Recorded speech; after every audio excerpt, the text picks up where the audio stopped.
Within these walls lies a mystical city, an ancient promise of peace, so desired that man has warred over it for thousands of years. Over the centuries, its walls have been reddened by the blood of Jebusites and Jews, Babylonians and Persians, armies of Arabs, Crusaders, Ottoman Turks, and the British Empire. Sacred city of the soul for 1/3 of the earth's people, through the millennia it has drawn mankind to itself like a magnet.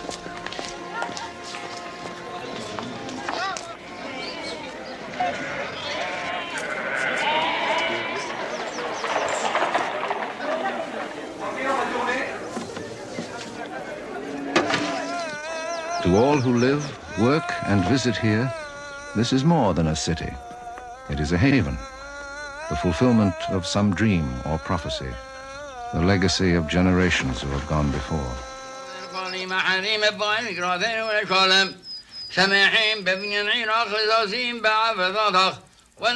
For this man and his family, coming here was the consummation of a promise made 2,000 years ago. This man came here as an orphaned boy and found a miniature version of his lost nation.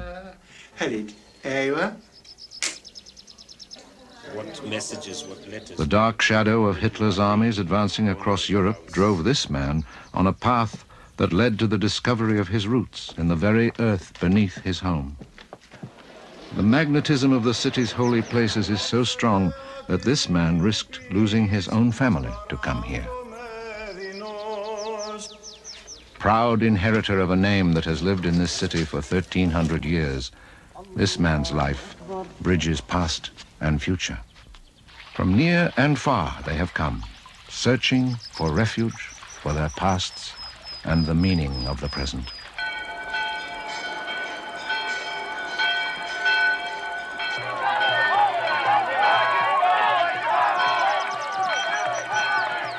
Jerusalem. 3,000 years of vibrant history, hope, and belief are rooted here, within the walls of Jerusalem. Walls, in the tiny enclave that is the old city, some of the greatest dramas in the history of mankind have been enacted.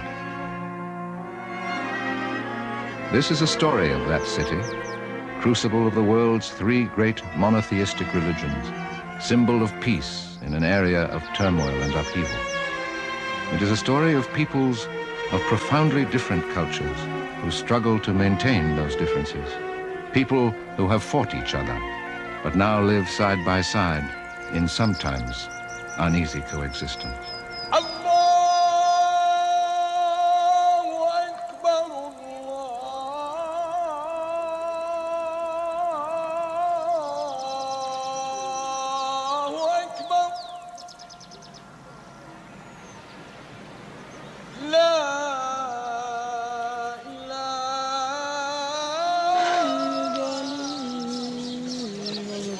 Jews from around the world pray at the Western Wall, vestige of the Second Temple, object of Jewish yearning and prayer for 2,000 years.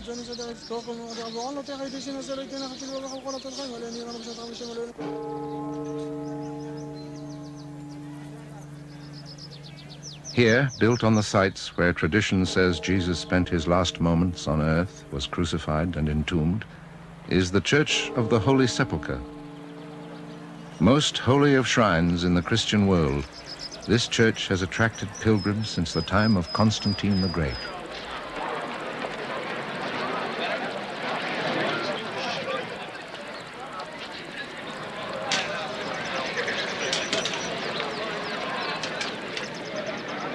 Within the walls of their ancient quarter, Armenians strive to preserve the heritage of a vanished kingdom. In their lives, and in the hearts and minds of their younger generation.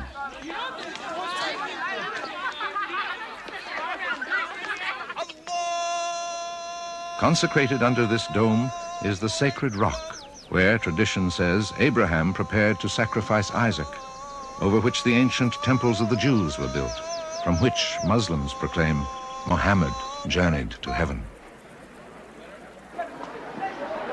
This tumult of people and history intersects in the labyrinth of the ancient bazaars.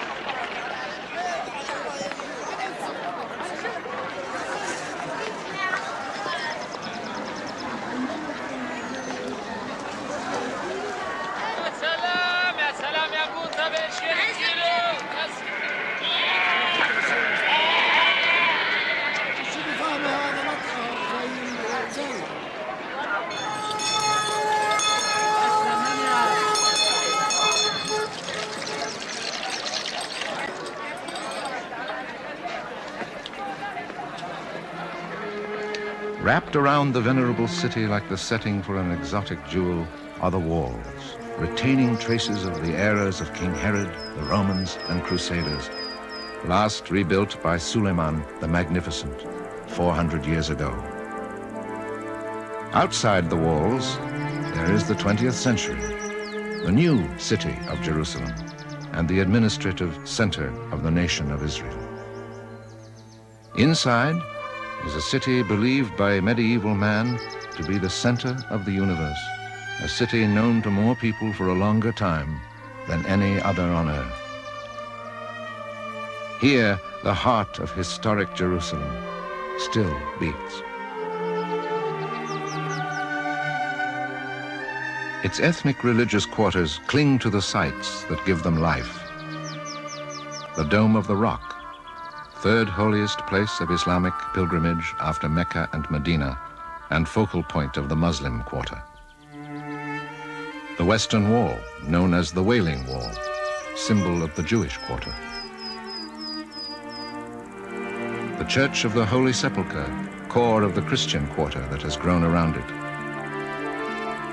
The Cathedral of St. James, spiritual center of the Armenian quarter.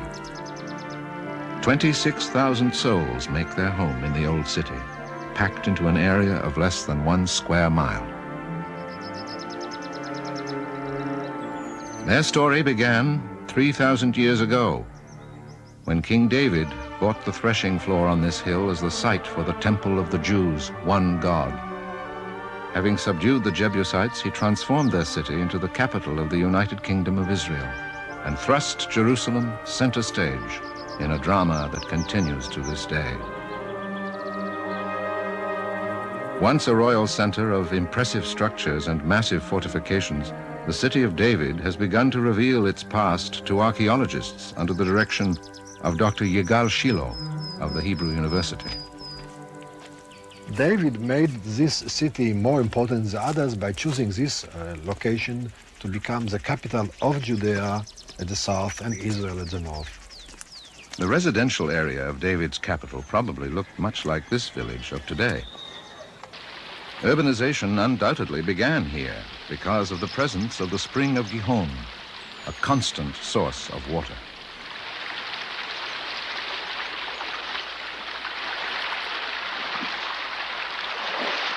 At the end of the 8th century BC, anticipating an attack by the Assyrians, King Hezekiah ordered this tunnel built. Why should the kings of Assyria come and find much water, asks the Bible in 2nd Chronicles. Cut deep underground, the tunnel carried the water nearly 1,800 feet from the spring outside the wall to a point inside the city. This system was done by King Hezekiah, as it is described in the Bible, as the inscription that was found at the southern end of the tunnel. The city survived the siege of the Assyrians. But in 586 BC, Babylonian forces burned Jerusalem, massacred thousands, and exiled the enslaved survivors. Archaeologists have uncovered poignant reminders of those who once lived here, including clay seals bearing names of people mentioned in the Bible. The lament of the exiles echoes through history. If I forget thee, O Jerusalem, let my right hand forget her cunning. let my tongue cleave to the roof of my mouth, if I prefer not Jerusalem above my chief joy.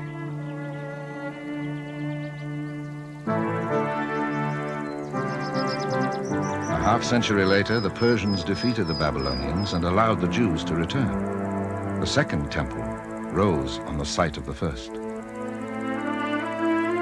This model depicts Jerusalem as it was when Jesus came here to celebrate the festival of Passover.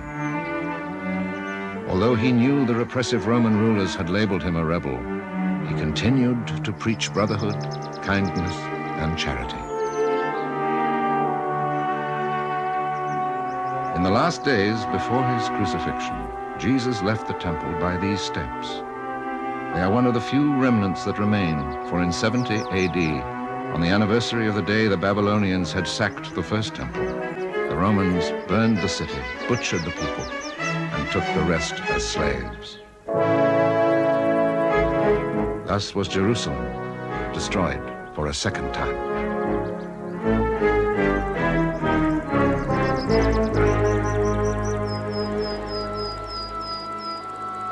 "600 years later, according to Muslim belief, Muhammad departed for the throne of God from the sacred rock of Jerusalem where the temple had stood. Aware of the holy books of the Jews and Christians, Muhammad had converted the idolatrous tribes of Arabia to the concept of one God.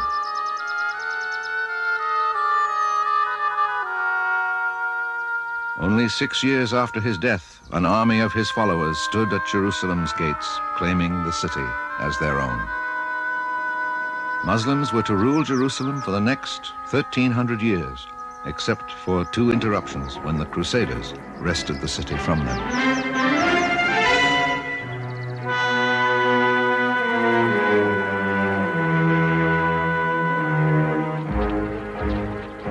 In the 20th century, the flame of war again flared in the Holy Land. World War I, the British march into Palestine to fight the Ottoman Turks. As it has some 20 times in its recorded history, in 1917, Jerusalem falls. The Holy City is surrendered to the British. Mindful that Jesus had walked into Jerusalem, General Sir Edmund Allenby humbly enters Jaffa Gate on foot.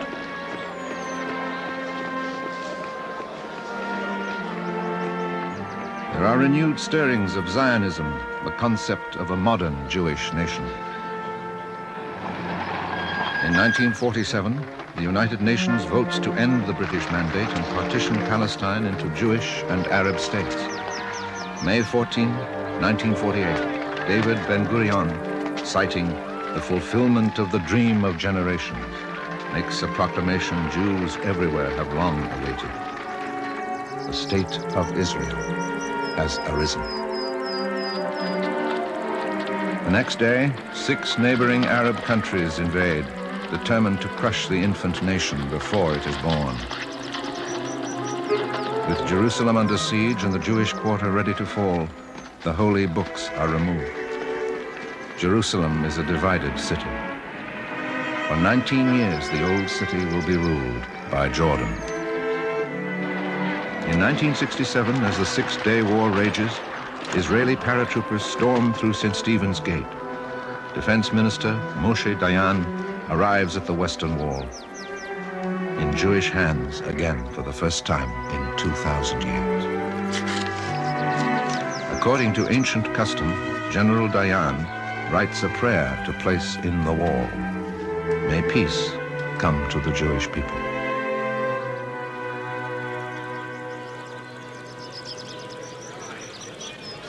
Today, a fragile peace reigns in the walled city. The Supreme Muslim Council has remained in charge of the Dome of the Rock. The Israelis reclaimed the Western Wall, cherished relic of their lost temple. Jews from more than 100 cultural backgrounds have come to live in their ancient capital. Many are Ashkenazi, from Europe and the Americas. The rest, Sephardic and Oriental Jews, are from Mediterranean regions, the Middle and Far East.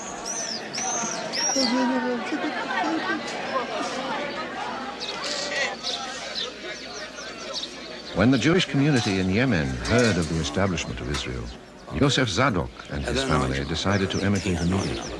For them, the biblical prophecy of the return to Zion was fulfilled. His grandson, Shalom, explains. My family knew from the Bible and from our tradition that Jerusalem was the holy city. When my family came from Yemen, they wanted to live only in Jerusalem. We call it a center of the world. Isolated in remote southern Arabia for some 2,000 years, persecuted by their Muslim rulers, the Jews of Yemen had long dreamed of redemption in the Promised Land.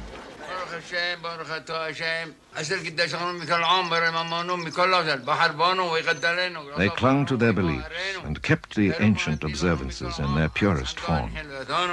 Now, celebrating Passover, the Zadoks commemorate the Jews' deliverance from slavery in Egypt, just as Jesus did at what has come to be known as the Last Supper. The Bible promised, "They that wait upon the Lord shall mount up with wings as eagles." In 1949, the Zadoks joined the flood of Jews crossing hundreds of miles of desert on foot, donkey-back, and by truck to Aden. Those who survived the torturous journey were flown to the Holy Land by an airlift dubbed Operation Magic Carpet.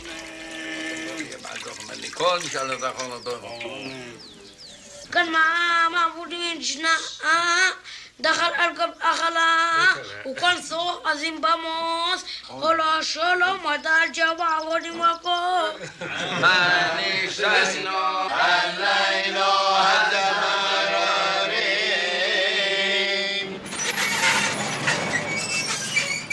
Restricted to certain occupations in Yemen, many Jews were shoemakers, weavers, jewelers. Yosef Zadok was a court jeweler for the king of Yemen. Our family has been making jewelry for more than 7 generations. It is our heritage, our tradition. When we came from Yemen, we tried to keep our traditions.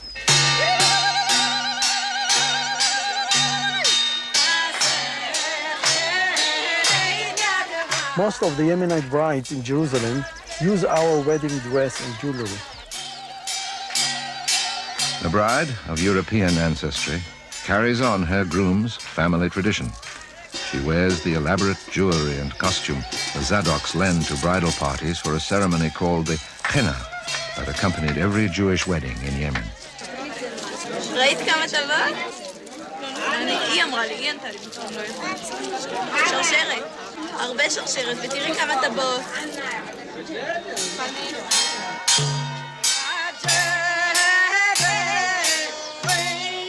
The henna, from which the festivity derives its name, has long been used as a talisman of good luck.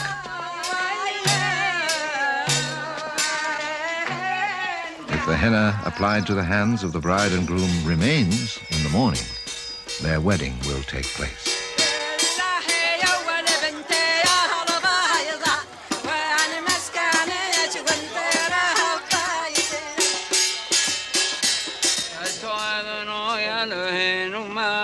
Mr. Zadok, a relative of the groom, is here to bestow a blessing.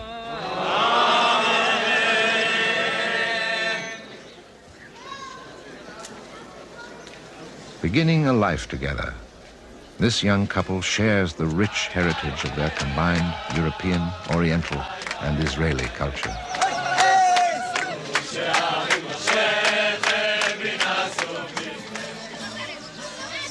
During the Jordanian occupation of the old city, the Jewish quarter had been nearly destroyed.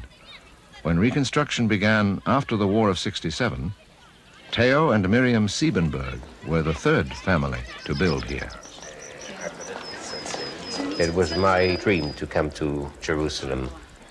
Jews have been praying for Jerusalem throughout the centuries, for thousands of years, going back even to the time of the exile in Babylon. The Jewish quarter is full of our history from 3,000 years ago. When we came, the Jewish quarter was completely destroyed, and now everything is built and clean. The changes were immense.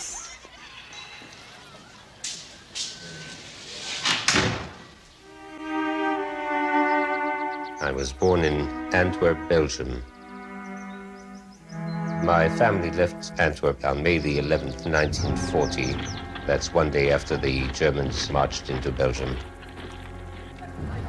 As the Nazi horror swept across Europe, the Siebenberg family fled, first by car, finally even crossing mountains on foot. Always fearful and in hiding, for months the refugees traveled against the tide of invaders until they made their way to safety. After the war, as the Jewish people struggled to create a homeland, Theo joined the underground. Eventually, he made his way here. Like all Jews born in Israel, Miriam is known as a Sabra. My parents came from Warsaw, Poland. I was born in Tel Aviv, and I went to regular school and then to high school. And after high school, I went to the army, like all the Sabras in Israel did.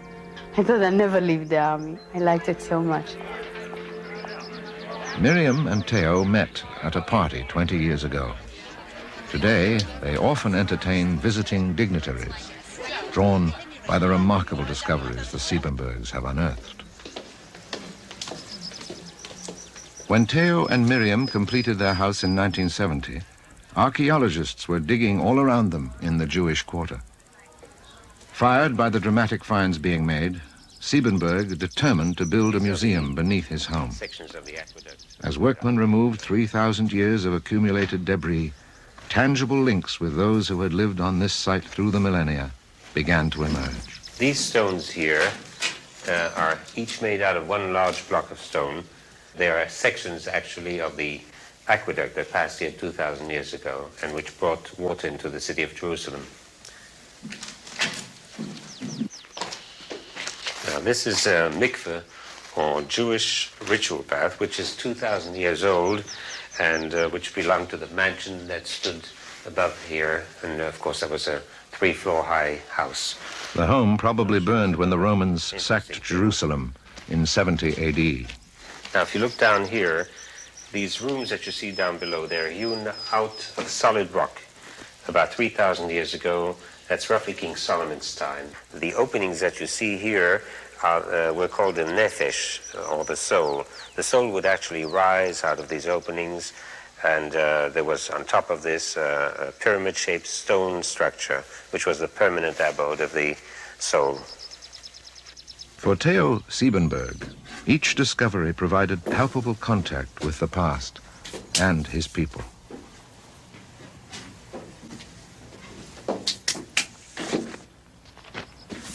Actually, we're 4 floors under the house now. I find this probably the most exciting part of the excavation. Actually, we're standing in a room which goes back thousands of years, and you can almost feel the presence of the people who lived here at that time, you know, King Solomon's time, King David's time.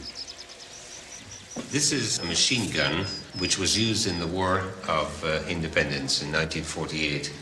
The same week I found this, I was excavating 3 floors lower at the other end of the site, and I found this arrowhead of the war against the Romans in the year 70 of the Common Era.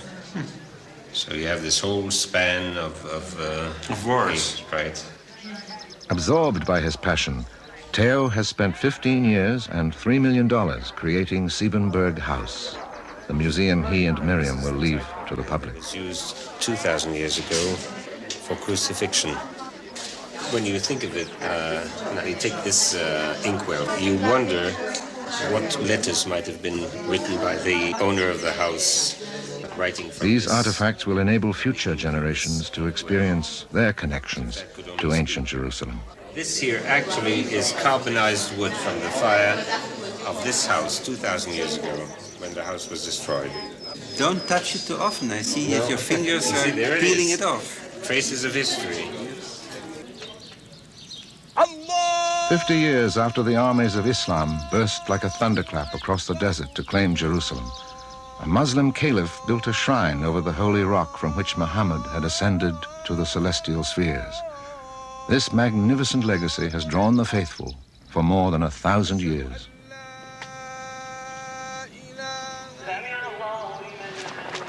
Now, during Ramadan, the Muslim holy month of fasting and atonement, thousands of pilgrims journey to the Old City for one of the Islamic world's most important religious observances.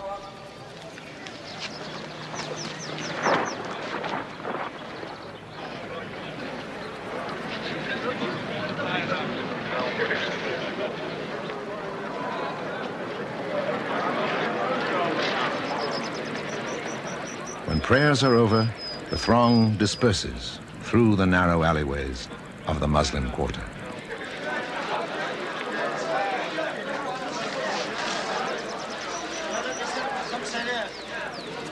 The family of Khalil Haldi has lived in the Holy Land since the day 1300 years ago when his ancestor rode into Jerusalem at the head of a column of Islamic warriors. Khalil has a shop in the Muslim quarter where he repairs furniture and antiques.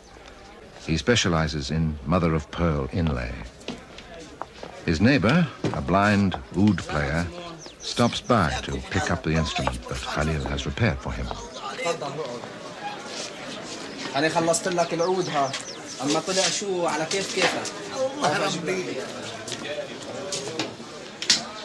افتح تفضل شوف كانوا المفاتيح مش نافعة أنا عملت لك مفاتيح جداد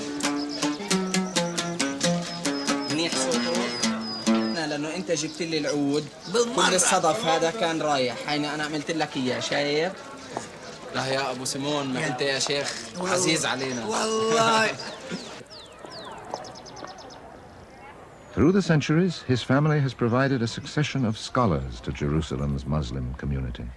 Among their proudest achievements and possessions is the Haldi Library. Founded in 1900, it consists of their combined private collections, 6,000 books and manuscripts in Arabic, Persian, English, French, and Turkish.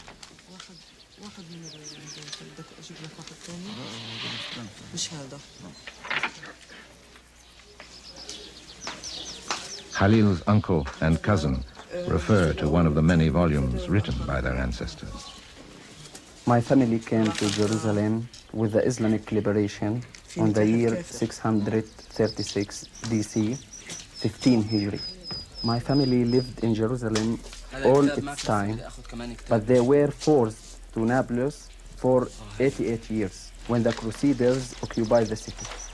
They returned back to Jerusalem with the famous Islamic leader Salah ad-Din al-Ayyubi. They were the political and the religious rulers of Jerusalem.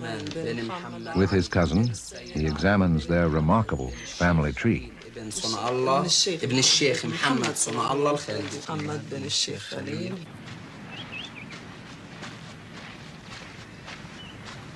Each week, Khalil goes to the historic Muslim cemetery outside the city wall.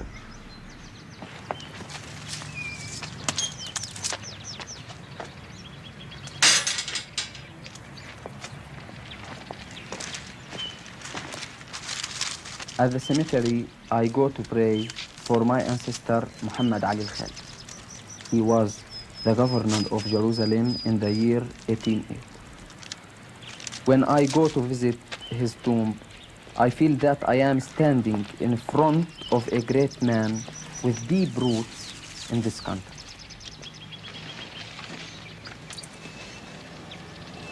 بسم الله الرحمن الرحيم الحمد لله رب العالمين الرحمن الرحيم مالك يوم الدين صراط الذين أنعمت عليهم غير المغضوب عليهم ولا الضالين آمين. الله أكبر الله. During the month of Ramadan, the Muslim quarter pulses with activity after sundown. Here, where ties are old and deep, friends and family gather to commemorate their ancestors at a Mawlid. أشهد أن لا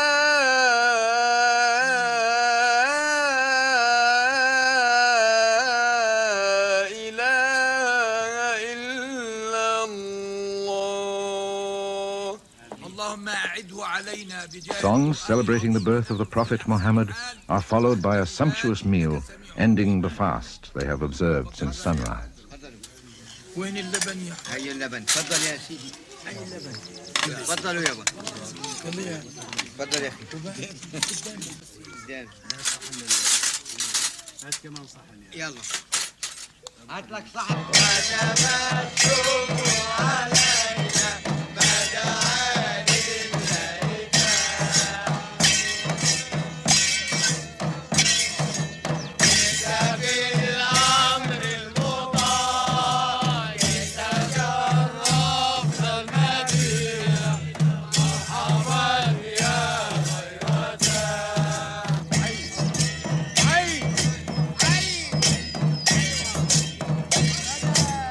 Within the walls of the old city, the ancient traditions resonate across the ages, binding the people of the present with their treasured past.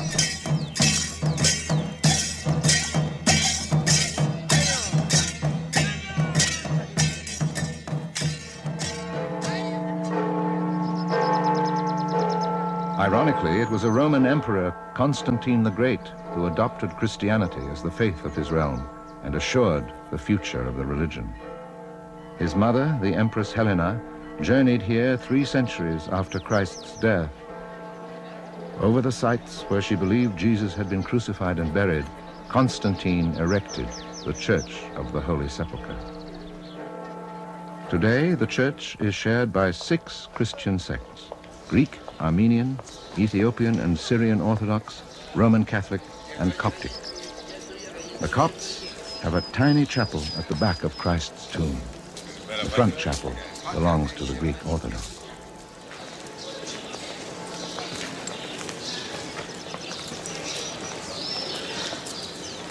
Among their holdings is the stone where Jesus is thought to have lain when he was taken from the cross. Over the rock of Calvary, where Jesus was crucified, the Greek Orthodox maintain a chapel.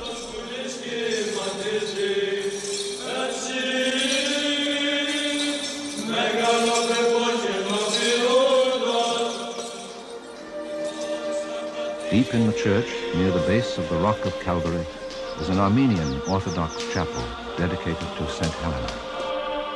Medieval pilgrims etched tiny crosses in the walls, leading to the place where Helena found what she thought was the true cross. Painted on the bedrock is a ship with the Latin inscription, "O Lord, we arrived." It indicates that long before this church was built, pilgrims journeyed here, believing this to be the site of the crucifixion.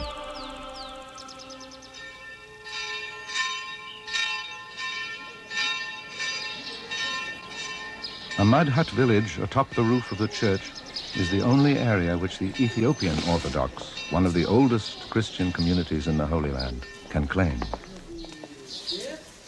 Control of even this modest outpost is disputed in legal wrangles that began in Ottoman times.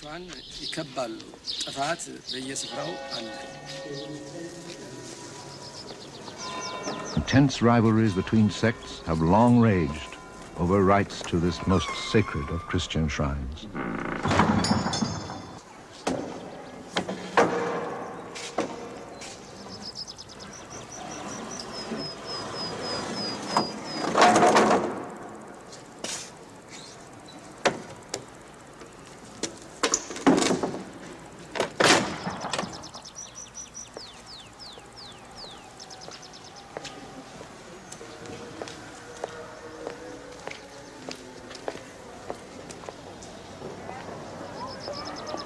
Cloistered behind protective walls, the Greek Orthodox Patriarchate grew up next to the Church of the Holy Sepulchre.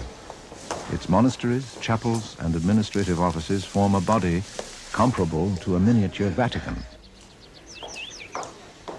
As a boy, Father Timothy felt irresistibly drawn to join the monks who serve here. I decided to join the Brotherhood because I like the aims that the brothers have in front of them, to safeguard the holy places, to venerate them, to have them ready for every Christian to come also and venerate. Chief Secretary of the Patriarchate and Private Secretary to the Patriarch, Father Timothy recalls the path that led him here. When I was 14 years old, a priest came once to preach about Jerusalem. For me, that was the turning point of my life. I said, Jerusalem is the place I'm going to be a priest. My parents wouldn't even listen to that. At last I said, if you are not going to help me, I will never call you mother and father again. Finally, they decided to sign my passport. Then I came here. I said to myself that I should stay in Jerusalem for life. I feel deeply every moment in Jerusalem that my life is connected with the life of Jesus.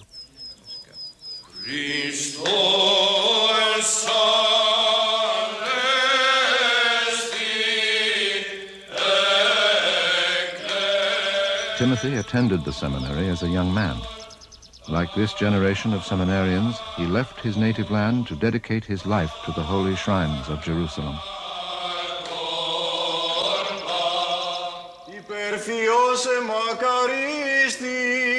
Each of his days begins and ends in prayer, his rededication to the compelling forces that induced him to come to the holy city. Jerusalem is the city which fills my heart and should fill the hearts of all Christians with love and peace. It would be easy to be a priest in my country, but here in Jerusalem, I feel closer to God.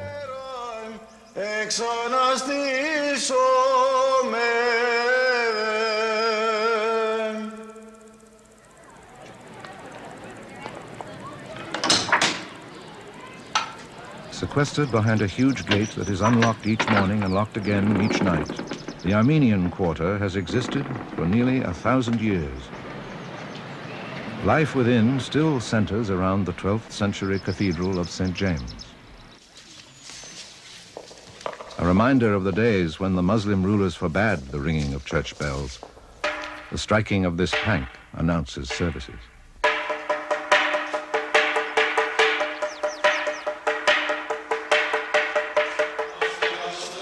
Today, the community gathers to commemorate a Holocaust. For the Armenians are a people whose ancient homeland has been ravaged, many of its citizens killed or scattered. To Elia Kavajian, the service has special meaning, for he is a survivor of the Holocaust. For him, Jerusalem became a haven. 60 years ago, he arrived as an orphaned boy. Now, he is surrounded by his loving family.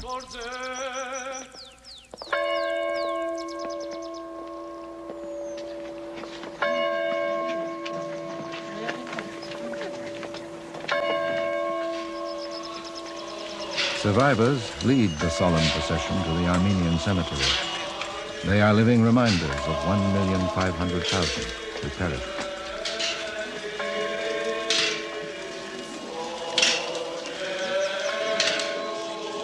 In 1915, part of what had once been the Armenian Christian kingdom was under Ottoman rule.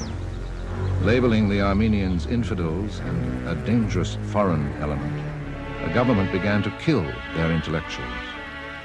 Life had little value, as this magazine caption illustrates. $5 buys a pretty Armenian slave girl.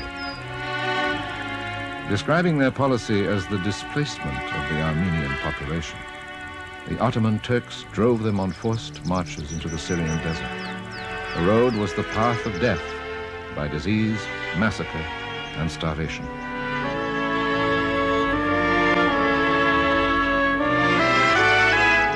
Elia Kavajian remembers. They took us through the Syrian desert to Mardin. We walked, I don't know how many weeks, how many months walked. Near Mardin, they bring it a place which all around it, it's many hills. My mother says, my darling, they are going to kill us. I want to give my son to that Kurd which is coming. Maybe he will remain alive. The Kurdish family fed him, cleaned him up, and sold him at an auction to a Syrian Christian family. The husband was an ironsmith, and 6-year-old Elia worked the bellows for him. When the man remarried, young Elia was put on the streets. He drifted, begging, for a year, until the American Near East Relief Organization placed him in an orphanage and eventually brought him to Jerusalem. A son and daughter and their families gather today to remember the victims and rejoice in Elia's survival.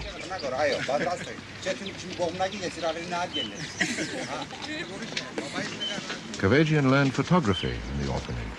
He owns a photo supply store, custom laboratory, and portrait studio. 1 minute. Let me take away from the object. طلع هون حبيبتي. هون بسمي ايوه. واحد بسمي اضحكي هون. طلع علي بسمي سمايل. ايوه. ايه؟ اتش. Although the family now resides outside the old city, its life still revolves around the Armenian Quarter. Here, as their parents did, Kavajian's grandchildren learn Armenian culture, language, history, and geography. To prepare for life in Jerusalem, the children are also taught Arabic, Hebrew, and English. I am opening the door, I am shutting the door, I am opening the window, I am shutting the window, I am knocking on the door, I am pointing to the wall.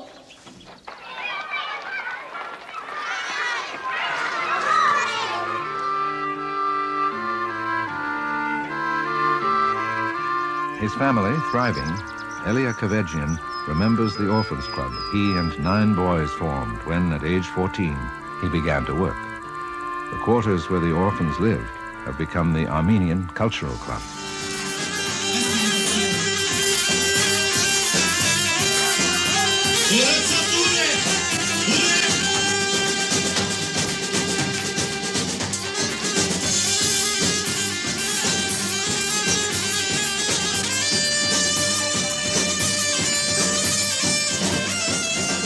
For Elia, Jerusalem has provided a refuge of warmth, friendship, and opportunity. In his words, this is the happiest time of my life.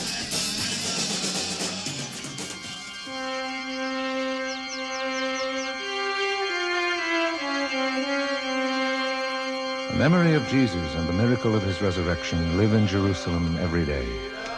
Just as he joined the multitudes that journeyed to Jerusalem each year at Passover, throngs of pilgrims from around the globe come here at Holy Week to walk in his footsteps.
Following the path Jesus took from the Mount of Olives and the Garden of Gethsemane, they enter the old city. Carrying crosses along the way of sorrows, where tradition says he struggled in his agony, they connect with the ancient passion and eternal mystery of Christ. In the hours before dawn on Easter Saturday, the flames of the lamps that light the Church of the Holy Sepulchre are extinguished. When the door is opened, thousands of pilgrims press in to experience an Oriental ritual that has been repeated each year for centuries, the miracle of the Holy Fire.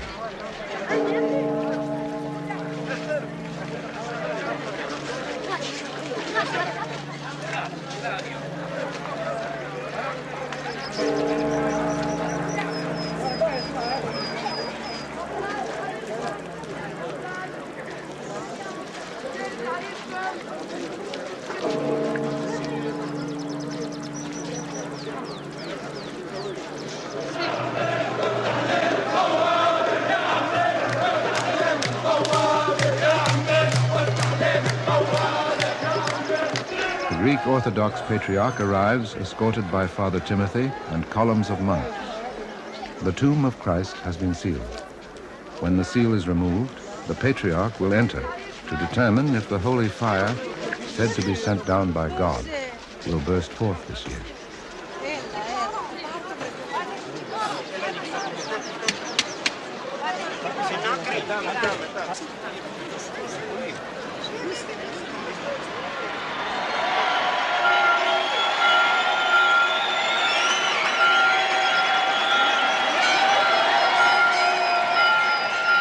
Symbol of Christ's resurrection, the holy flame is passed to the exultant crowd.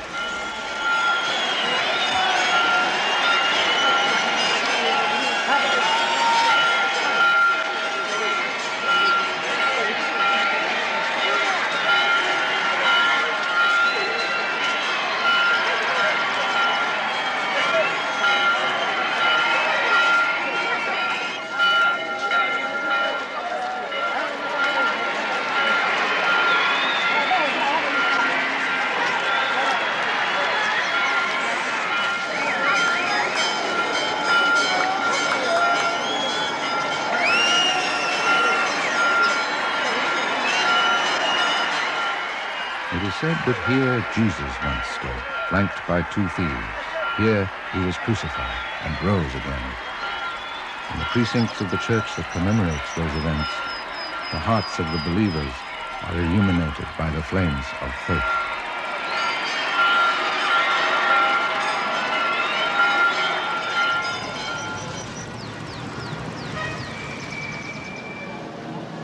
High on the wall of the Muslim quarter in the Old City is a house where American pilgrims seeking a spiritual haven settled 100 years ago. Their granddaughter, Anna Grace Lind, still follows the path their quest began. Her grandmother, Anna Spafford, survived a shipwreck that took the lives of her 4 daughters. Later, when a son also died, her husband wrote, "Jerusalem is where my Lord lived, suffered, and conquered. And I too wish to learn, especially to conquer." Like her mother and grandmother, Mrs. Lind has dedicated her life to serving the needy of Jerusalem. Since 1967, she has administered the Spafford Children's Center, which provides prenatal and baby clinics for mothers and children who might otherwise go without these services.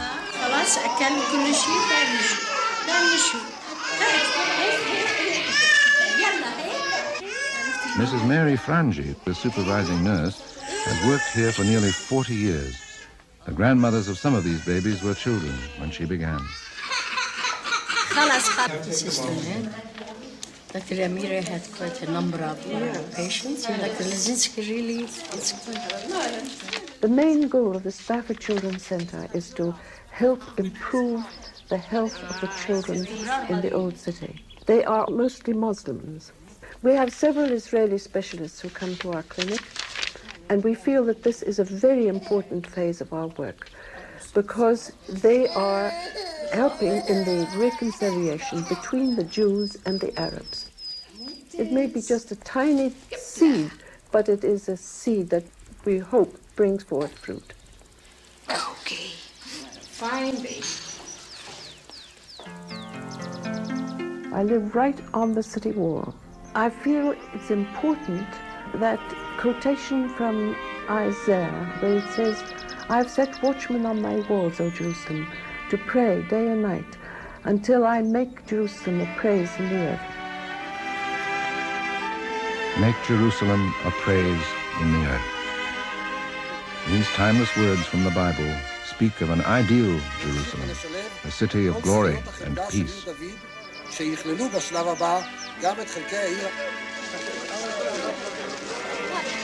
In 1985, the City of David Archaeological Garden is opened. Amid tangible proof of its biblical past, Mayor Teddy Kollitz has come to speak of Jerusalem in our time. Pragmatic and sensitive to human needs, this remarkable man has retained his office through the combined votes of both Arabs and Jews. But we are living in a time when people want evidence. They want to see, they want to touch what they believe in, and not only believe in the abstract. Jerusalem is a place where meanings survive, where names survive. In Jerusalem, everybody has religion. It doesn't mean that everybody goes to synagogue or church or the mosques, but people believe in things. The people who come here are not visitors, they're pilgrims. They come to Jerusalem because it has a special meaning for them. It's not like coming to another city. We try to give people a feeling they live in a city which belongs to everybody, but where everybody has his particular past and his particular history. Everybody who lives in Jerusalem tries to link up with the past. Jews, Christians, Muslims. The most important thing about Jerusalem is its people in their variety. It should remain in that variety and should protect that variety. The people who live here, they are the factor that is most important. Through the generations, thousands of human beings have been thrust together to live out their lives in the vibrant microcosm that is the old city of Jerusalem, bound by their fierce connection to the city, despite their differences, the pressures of the year, of violence and suffering. The resilience of these people and the city itself has preserved its timeless qualities. Even in our era of materialism and uncertainty, the concepts of love, rebirth, brotherhood, and peace still shine forth from within the walls of Jerusalem.